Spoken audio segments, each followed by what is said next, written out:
우리 기도회를 위해서 박행숙 집사님께서 기도해 주시겠습니다.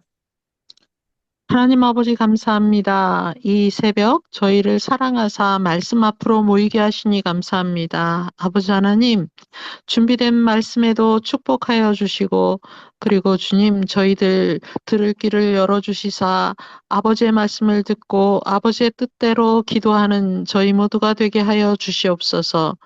이 시간도 저희들 성령 충만함으로 인도하여 주시옵기를 예수님 이름으로 기도드립니다. 아멘.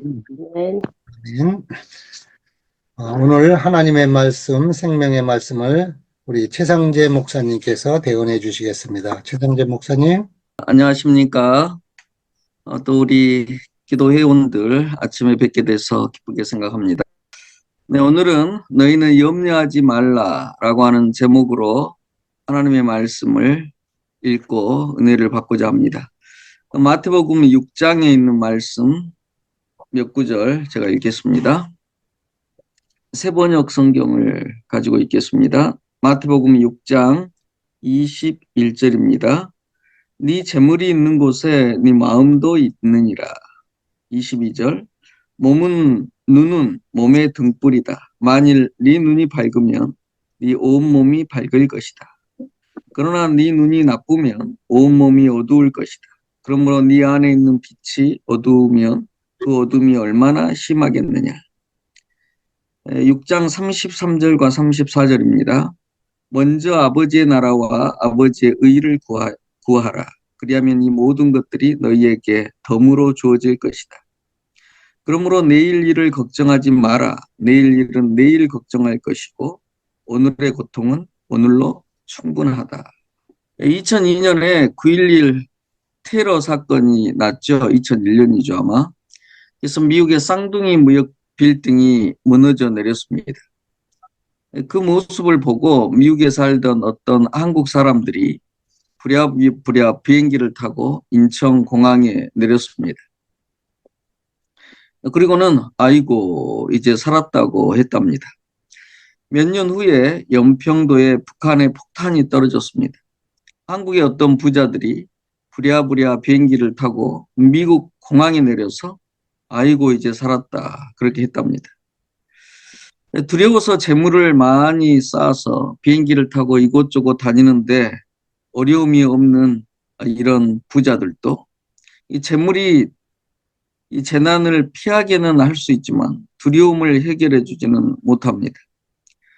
세상에 안전지대가 없기 때문에 염려증에 시달리는 사람들은 침대에 가만 누워 있으면 되겠습니까? 그러나 침대도 안전하지가 않습니다. 미국에서 1년에 침대에서 떨어져서 병원에 입원한 사람들이 약 10만 명 정도 된다고 합니다.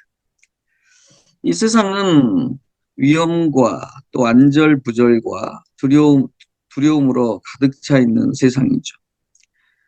그래서 이 두려움을 의연하게 대처할 수 있는 일, 이것이 굉장한 큰 숙제라고 할 수 있습니다. 그런데 예수님께서는 이 염려증, 안절부절, 두려움이 보물과 관련이 있다고 말씀을 하셨습니다. 마태복음 6장 21절에 네 보물이 있는 그곳에는 네 마음도 있느니라. 그렇게 말씀하셨어요. 여러분, 보물이 무엇입니까? 보물은 그것의 가치와는 상관없이 사람이 마음을 두고 있는 어떤 것입니다. 어떤 사람에게는 가치가 있는 것이 다른 사람에게는 가치가 없어요. 그래서 자기가 가장 마음을 많이 쓰는 것, 가장 시간을 많이 투자하는 것, 그것이 그 사람에게 보물이 되는 것입니다. 어린아이의 보물은 어른이 되어가면서 바뀌죠. 나이가 들어가면서 세상의 영향을 받아서 보물은 다른 것들로 바뀌기 시작합니다. 그래서 예수님은 참 보물을 알아보기 위해서는 눈이 중요하다고 말씀하셨습니다. 마태복음 6장 22절을 보면 눈은 몸의 등불이다 이렇게 말씀하셨어요. 그래서 육체적인 시력이 육체의 길잡이인 것과 같이 우리의 인생을 옳게 이끌어가기 위해서는 올바른 시력이 필요합니다. 몸의 등불은 일시적인 것과 영원한 것에 대한 진정한 비교 가치를 평가하는 이 통찰력입니다. 예수님은 선한 눈이 있고 나쁜 눈이 있다고 말씀하셨습니다. 마태복음 6장 22절과 23절에 보면 네 눈이 성하면 온 몸이 밝을 것이요 눈이 나쁘면 온 몸이 어두울 것이다. 그렇게 말씀하셨어요. 여기서 성하면이라는 단어는 진지한, 절대적으로 진실한 이라는 뜻입니다. 그래서 영적인 눈이 성하고 진지하고 절대적으로 진실하면 진정한 보물을 알아볼 수 있다. 이런 뜻입니다. 그래서 성한 눈, 진지한 눈, 건강한 영적인 눈이 필요하다는 것이죠. 여기서 눈이 나쁘면 예수님께서 말씀하셨는데 나쁘면이라는 단어는 상태가 좋지 않은 병든이라는 뜻입니다. 많은 사람들, 아니 그리스도인들조차도 병든 눈을 가지고 염려를 해결하는 방법을 알지 못하는 사람들이 많이 있습니다. 그래서 예수님께서는 병든 눈과 성한 눈을 가지는 것은 누구를 섬기느냐에 달려 있다고 말씀하고 있어요. 사람은 인생을 살면서 반드시 누군가를 섬기든지 무엇을 섬기도록 되어 있습니다. 크게 두 가지로 나눌 수 있는데 하나님을 섬기게 되든지 아니면 하나님이 아닌 다른 것을 섬기도록 되어 있습니다. 그래서 마태복음 6장 24절에 보면 한 사람이 두 주인을 섬기지 못할 것이니 너희가 하나님과 재물을 겸하여 섬기지 못하리라 그랬습니다. 왜 한 사람이 두 주인을 섬기지 못할까요? 그것은 하나님과 다른 신, 곧 탐심과 욕망의 신인 맘몬신은 관심과 품성이 전혀 다르기 때문에 두 주인을 한 사람이 섬기는 것은 불가능한 것입니다. 우리가 무엇을 섬긴다 하면 그 섬기는 것은 본질을 가지고 있고 품성을 가지고 있어요. 그래서 우리가 하나님을 섬긴다 그러면 하나님의 품성, 우리가 하나님의 품성을 앙망하는 것이 포함되는 것이기 때문에 그것 외에 다른 것은 또 다른 품성을 가지고 있기 때문에 두 개를 동시에 섬기는 것은 불가능한 것입니다. 그래서 하나님 외에 다른 것을 섬기든지 하나님을 섬기든지 두 주인을 섬기는 것은 사람에게 불가능한 것이라고 성경은 말하고 있습니다. 하나님은 우리를 자유롭게 해주시기 위해서 주인이 되시는 반면에 세상의 욕망의 신은 우리를 종 만들기 위해서 우리의 주인이 되려고 합니다. 그래서 이 신앙생활에 있어서는 중립지대가 없습니다. 재물이 적은 아간이 탐심의 종이 되어서 파멸로 이끌려가고 재물이 동방에서 가장 많은 욥이라도 하나님을 향한 한 마음으로 축복된 삶을 살았습니다. 그래서 이 예수님께서 말씀하신 이 두 주인 중에 너희가 하나님과 재물을 섬기지 못하리라 이렇게 말씀하셨는데 재물의 많고 적음은 문제가 아니고 문제는 하나님을 아는 사람들의 태도에 있다고 하는 사실을 우리들이 알게 됩니다. 하나님을 아는 사람들이 영적인 눈이 나빠지는 것은 두 주인을 섬기려고 하기 때문입니다. 그 로버트슨이라고 하는 목사님은 이렇게 말씀하셨어요. 두 마음을 가진 사람은 두 마음을 가진 그리스도인이라 이런 뜻이에요. 그리스도인들이라고 할지라도 마음이 오로지 하나님만을 섬기는 사람이 있고 그렇지 못한 사람이 있죠. 그래서 두 마음을 가진 사람은 나쁜 눈을 가진 사람이라고 할 수 있는데 이 사람은 한쪽 눈은 세상에 축적된 보물에 고정하고 다른 한쪽 눈은 당당하게 하늘로 불리는 사람이다. 이렇게 말을 했어요. 이런 상태를 영적인 사시의 상태라고 말합니다. 그래서 초점을 맞추지를 못하는 것입니다. 그래서 초점을 맞추지 못하는 삶의 큰 문제점은 가치 판단의 혼동을 일으키는 상태이므로 염려가 끊임이 없는 것입니다. 이것은 간단한 문제가 아니죠. 욕망에 대한 사랑은 진리가 아닌 것이 진리처럼 보이게 해서 영적 시력을 왜곡시켜 놓습니다.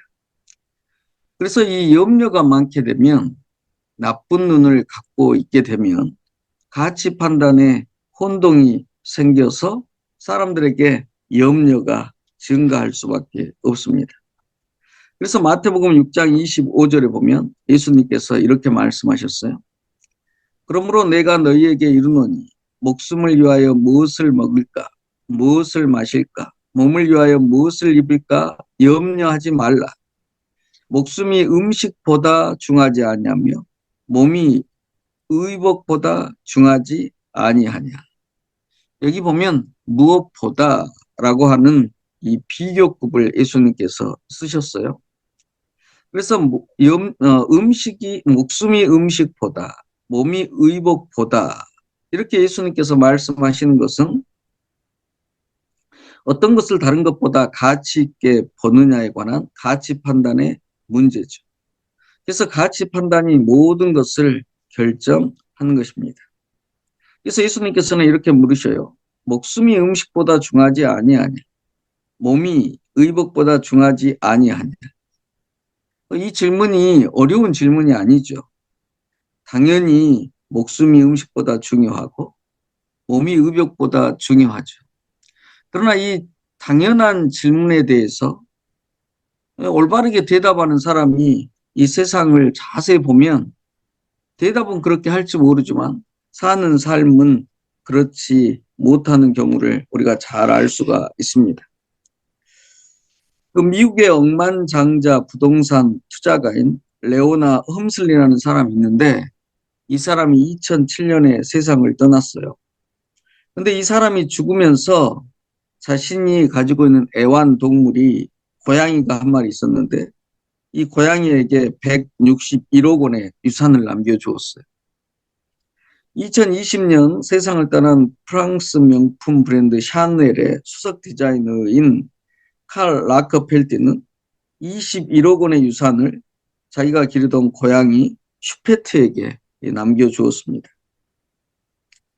영국의 그 어느 로펌의 유언장 작성을 문의하는 8명 중에 1명은 애완동물에게 유산을 남겨주기를 원한다고 합니다. 왜 그럴까요? 이 괘씸하고 무심한 자녀들에게 유산을 주기보다는 차라리 자신의 인생의 동반자가 되어준 애완동물에게 유산을 물려주기를 사람들이 원한다는 것입니다. 여러분, 우리가 요즘 세상을 보면 이 정상적인 세상이 아니에요. 가치관이 역전되어 있어요.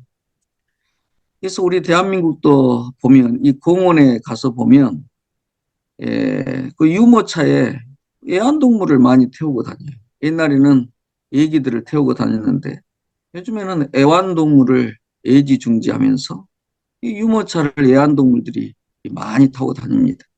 그래서 세계에서 가장 이 유모차, 얘들을 태우려고 하는 것이 아니고 애완동물을 태우려고 그 유모차가 가장 많이 팔리는 나라가 대한민국이에요. 그 다음에 동성애 문제. 이 세상이 너무나 혼란스럽고 아주 세태가 가치관의 역전이 되어 있는 것을 볼 수가 있습니다. 세상이 생명을 경시하고 결혼도 올바른 결혼을 가르치지 못하고 부모는 자식을 멸시하고 자식은 부모를 경시합니다. 사람이 애완동물보다 못한 세상이 되었어요. 무엇이 보물이고 무엇이 가치 있는지 완전히 혼동을 일으키는 그런 세상에 살고 있는 것입니다. 그래서 당연한 것이 당연하지 않는 세상이 되어버렸어요. 그래서 하나님을 보물로 보지 않는 눈이 병든 영적 시력이 약화된 이 세상의 가치관의 역전이 일어나 있는 세상이라고 우리들이 할 수가 있을 것입니다. 그래서 이 두 사물에 한 초점을 맞출 수 없는 것처럼 나누어진 마음으로는 하나님을 섬기려고 하면 모든 일에 확고함, 정함이 없게 됩니다. 야고보서 1장 6절로 8절에 보면 이렇게 기록하고 있어요. 오직 믿음으로 구하고 조금도 의심하지 말라. 의심하는 자는 마치 바람에 밀려 요동하는 물결 같으니 이런 사람은 무엇이든지 주께 얻기를 생각하지 말라. 두 마음을 품어. 이 보면 두 마음이 항상 문제가 된다 하는 것을 알 수가 있어요. 두 마음을 품어 모든 일에 이런 사람은 정함, 확고함이 없는 사람이다. 조금도 염려하지 말라고 하는 것은 하나님을 전폭적으로 신뢰하고 하나님 중심으로 살고 하나님에 대한 확고한 가치관을 가지고 살라. 그래야 염려증, 안절부절, 두려워함에서 마침내 벗어날 수 있다라고 말씀하고 있는 것입니다. 마태복음 6장 25절로 26절에 보면 예수님께서 이렇게 말씀하셨어요. 공중의 새를 보라. 심지도 않고 창고에 모아들이지도 아니하되 너희 천부께서 기르시나니 너희는 이것들보다 귀하지 아니하냐. 그랬습니다. 새들은 사람을 전혀 의지하지 않습니다. 전 세계의 새들의 종류가 몇 종류나 될 것 같습니까? 이 8,600에서 한 8,700 종류가 된다고 합니다. 아직도 정확한 종류를 잘 몰라요. 근데 새 중에 벌새라고 하는 새가 있는데 손톱보다 작습니다. 그런데 멕시코에서 미국의 와이오밍주의 엘로우스톤까지 날아와서 꿀을 딴다고 합니다. 수천 킬로미터를 손톱보다 작은 벌새가 날아와요. 어마어마한 거리인데 거기까지 날아와서 꿀을 땁니다. 그 다음에 이 벌새는 1초에 날갯짓을 60번 정도 한다고 그래요. 1초에. 그래서 에너지 소비가 많아서 자기 몸 정도의 꿀을 날마다 먹어야 살 수가 있어요. 그런데 이 벌새가 수천 킬로를 날아와서 날마다 자기 몸 정도의 꿀을 먹으면서 살아요. 벌새가. 근데 전 세계에 벌새가 한 마리뿐이겠습니까? 수억 마리가 되겠죠. 그런데 이 벌새가 굶지 않고 잘만 삽니다. 어떤 새들은 하루에 700마리 곤충을 잡아먹는다고 해요. 날마다 꿀을 수천 년 공급하시고 새끼를 먹여 살리는데 하루에 700마리씩 곤충을 잡아야 되는데 그 모든 것을 공급하시는 분이 하나님이셔요. 그러니까는 벌꿀보다 더 놀라운 존재는 이 하나님이라고 할 수 있어요.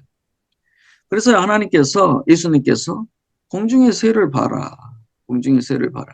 너희 천부께서 기르는데 너희가 이것들보다 그랬어요. 하나님께는 가치 판단이 아주 분명하셔요. 무엇이 가치가 있는지, 무엇이 덜 가치가 있는지 분명하십니다. 하나님께서는 우리가 새들보다, 다른 것들보다 중요하다, 귀하다, 그렇게 말씀하셨어요. 우리를 귀하게 보시는 하나님을 전적으로 의지하면 염려가 없을 것이다. 그런 뜻이죠. 예수님께서 또 이렇게 말씀하셨어요.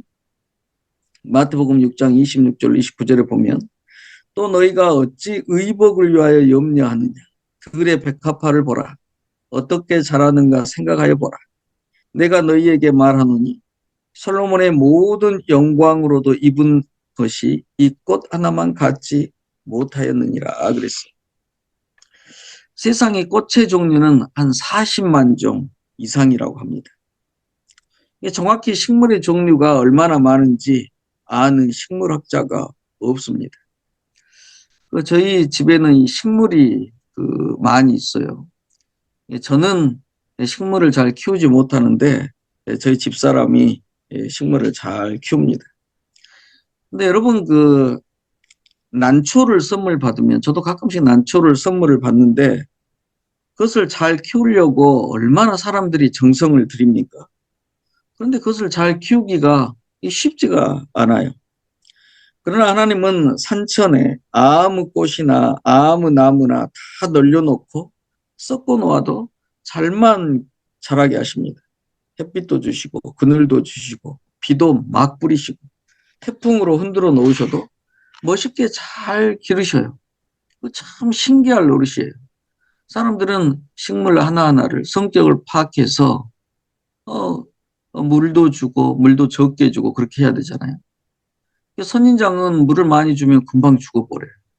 어떤 식물들은 많이 줘야 되고 적게 줘야 돼. 그 식물 하나를 키우기도 그렇게 어려운데 하나님께서는 막 섞어놓고 키우셔도 잘만 자라요. 그렇다고 하나님께서 어떤 식물이라도 하대하시면서 막 기르시는 것도 또 아니에요. 마태복음 6장 30절로 32절에 보면 예수님께서 이렇게 말씀하셨어요. 오늘 있다가 내일 아궁이에 던지우는 들풀도 하나님이 이렇게 입히시나니 하물며 너희일까 보냐. 믿음이 적은 자들아. 그래서 염려와 걱정이 많은 사람들, 안절부절한 사람들은 믿음이 적은 자들이다. 예수님께서 아주 정의를 내려놓으셨어요. 너희 천부께서 이 모든 것이 너희에게 있어야 할 줄을 아시느니라. 그렇게 말씀하셨어요. 그래서 하나님은 내일 아궁이에 던지우는 들풀도 최고의 부자 솔로몬의 옷보다 더 예쁘게 입히십니다. 그래서 사려가 깊으시고 너무나 좋으신 하나님인 것을 저희들이 알게 됩니다. 일주일만 사는 꽃 한 송이라도 섭섭하지 않게 최고로 예쁘게 단장을 시키시는데 우리를 하나님께서 얼마나 귀하게 보시겠습니까? 예수님께서 또 이렇게 말씀하셨어요. 그러니 너희는 먼저 그의 나라와 그의 의를 구하라. 그리하면 이 모든 것을 너희에게 더하시리라. 그래서 여기에서 그의 나라는 예수님께서 세우시는 은혜의 나라죠. 우리가 예수님의 은혜를 늘 생각하고 십자가의 공로를 생각하고 주께서 우리에게 주시는 그분의 의를 구하라. 그렇게 말씀을 하셨어요. 에레미야 선지자는 하나님께서 우리의 의이시다. 그렇게 말씀하셨어요. 그래서 의를 구하라고 하는 말씀은 하나님을 전폭적으로 구하라. 하나님 중심으로 살라.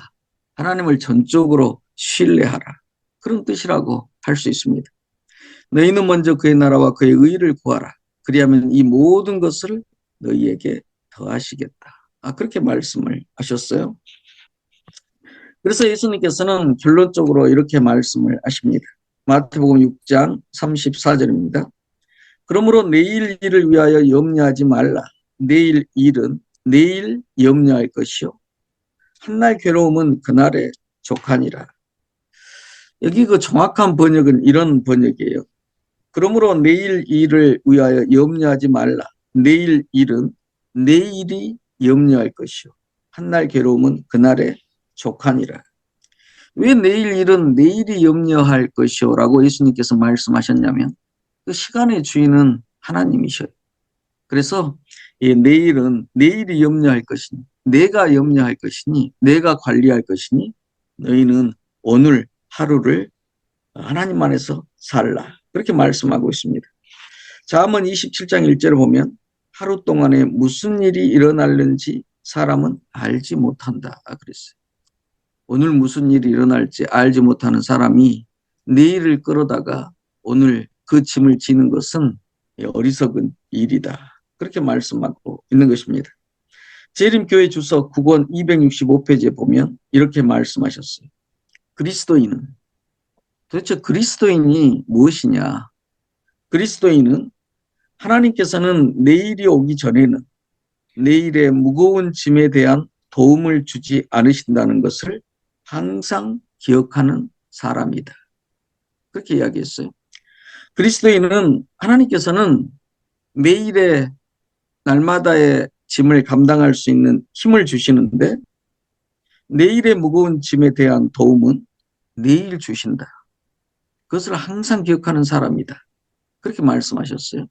그래서 우리 그리스도인들은 오늘의 짐을 하나님께서 도움을 주시는 그 힘으로 지는 사람, 내일의 염려를 끌어들이지 않는 사람, 지나간 과거의 짐을 오늘 또 지지 않는 사람, 전적으로 하루 동안 하나님을 의지하는 사람, 그 사람이 그리스도인이다. 그렇게 말씀하고 있습니다.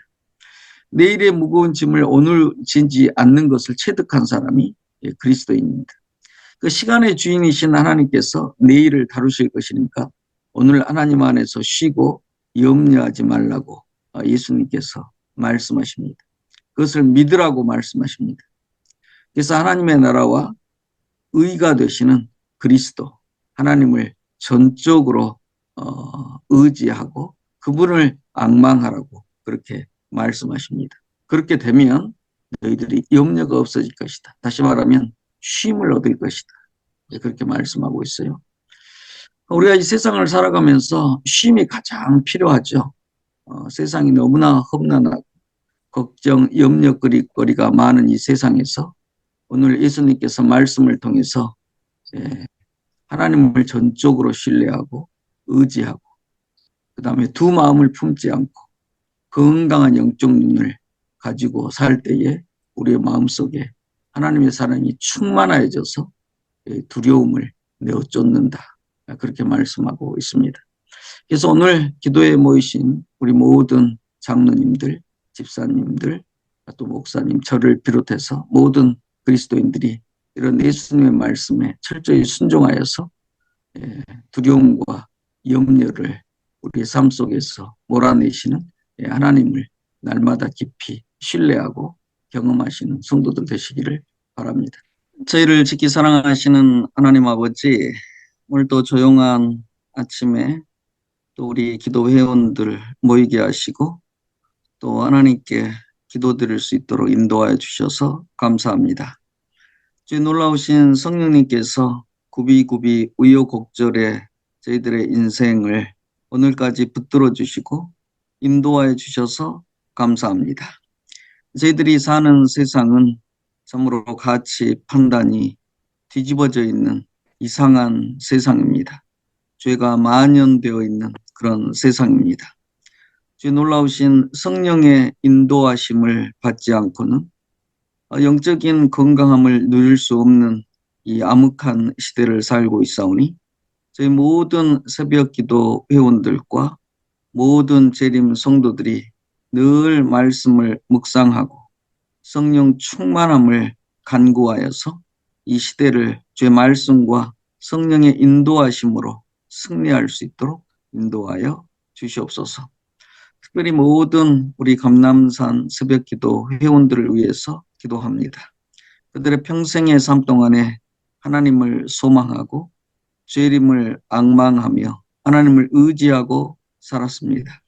우리 모든 기도 회원들의 여생을 주께서 지켜주셔서 심신이 주님 안에서 강건하게 하셔서 하나님을 의지하여 늘 속사람이 날로 새로워지는 새벽기도 회원들이 될 수 있도록 인도하여 주시옵소서.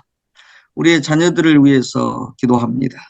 우리의 자녀들을 주께서 저희들에게 선물로 주셨사오니 저희들의 기도가 자녀들을 위해서 또 쉬지 않고 있사오니 주의 놀라우신 성령님께서 우리 모든 자녀들을 축복하셔서 그들의 생활을 복주시고 또 그들의 영적 삶을 주께서 주관하셔서 저희와 함께 주의 영원한 나라에 들어갈 수 있도록 인도하여 주시옵소서. 저희들이 매일매일 살 때에 주의 성령께서 충만하게 저희 삶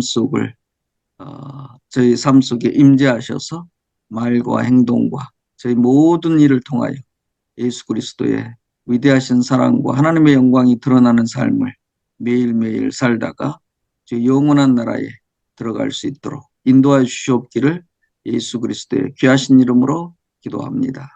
아멘.